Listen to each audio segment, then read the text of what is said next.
What is going on, guys? It is Sam, and in this video I'm going to be unboxing my brand new camera that I have in here. So for the longest time I've just had one body, which is the Red Epic W, and for those shoots that rely on multiple cameras, it's made it a little hard.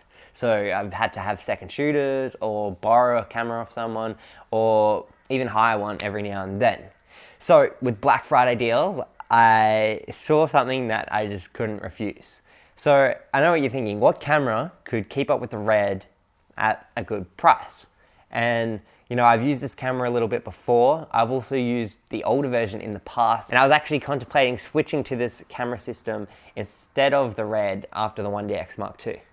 So what are the key features of this bad boy before I bring it out and unveil it? So we've got 4K 60p, we've got 1080p 120 frames, we've got film emulation built into the camera. What else do we have? They're the main highlights. So without further ado, let's just rip this bad boy out. And if you couldn't guess what it is the new Fuji XT3. So, I'm just gonna move this off to the side.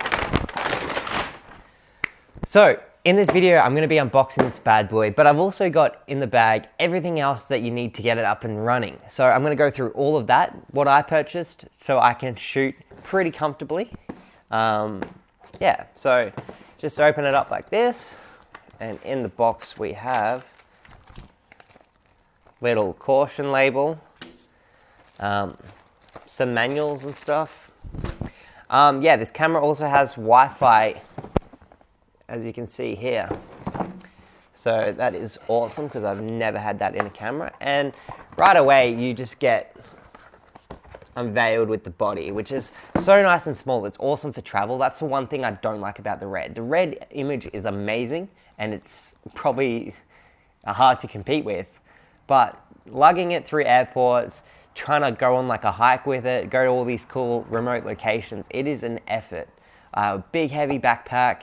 I hiked up Rui's Peak in New Zealand with it, and sorry Hannah if you're watching, she had to carry it half the way because I couldn't. But let's bring this bad boy out, and this is the size of it, so it's quite thin, really nice. So that's the first thing you get in the box. Take this out as well, and then you get this second little cube. I'm guessing just batteries and chargers. But we can open that up as well and have a little look. So you get your charger, you get one battery, standard, you get your camera strap, little Australian power adapter for the charger, guessing that's for the camera strap. You get two batteries actually. Huh, that's pretty awesome. Two batteries. I thought you would only get one. Cool. Anyway, so chuck these back in the box, or just over to the side.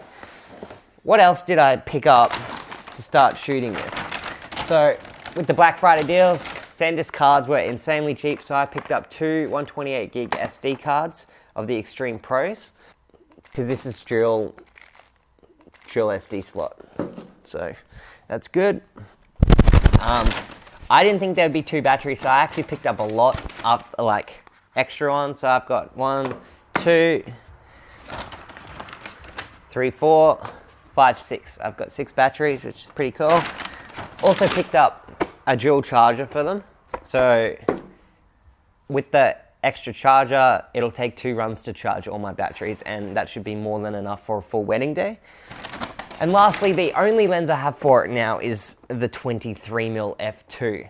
I was talking to Ryan, my good mate at Digi, who hooked me up with all of this stuff, and he said the f2 is actually a lot nicer than the 1.4. This one's actually weather sealed, and it's a lot sharper and quicker autofocus. So I went with this bad boy because it was a bit cheaper as well than the 1.4, which goes to show you don't need the top dog of everything, even though I have a Red. But this is going to be awesome. I'm super pumped on this little Fuji. Let's just whip it out so you guys can have a look. So this is what the bad boy looks like. It's pretty indie and swaggy. You've got your top dials for controlling aperture and shutter and stuff. You've got a 3-way articulating screen, so it goes up this way, and then pretty sure it also, oh yeah. So you can flip it out this way, and then that way as well. As I was saying, you get your dual card slots in here. So I'm going to put both of these 128s in there, and I should be good to go. You got an EVF, which is awesome. I've never had that. Actually, I did on the first Sony A7 and the GH4, but I haven't had it recently. So this, so the Fuji sensor is actually like a 1.6 crop.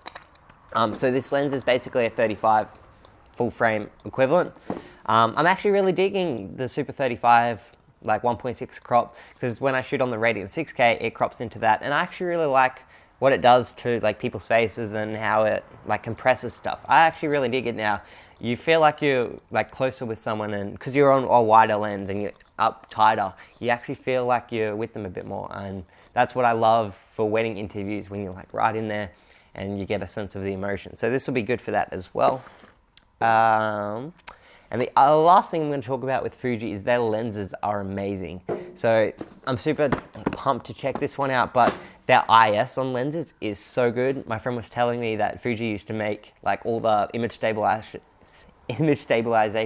for like the Japanese army. So that's why their IS is really good.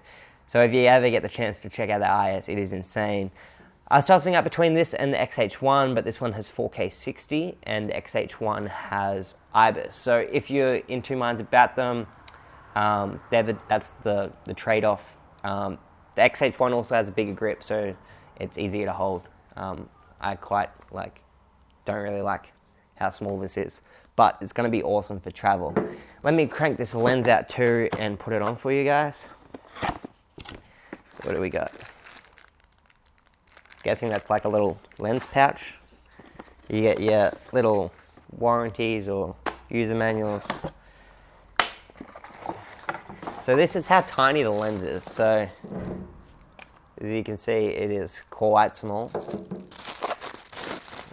Open this bad boy up. Whoop.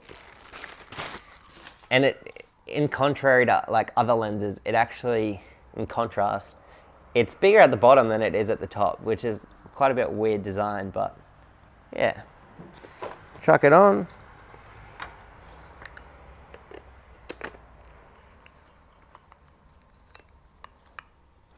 And that's the full size of this little bad boy. So that's my new camera. I'm going to be doing test footage like I normally do of these little DSLRs. So that's something to look forward to. I'm really keen to test out the 4K 60p on this bad boy. So yeah, guys, thanks for watching this video. If you made it this far, you are a true saint. And I'll see you guys in the next one. Cheers.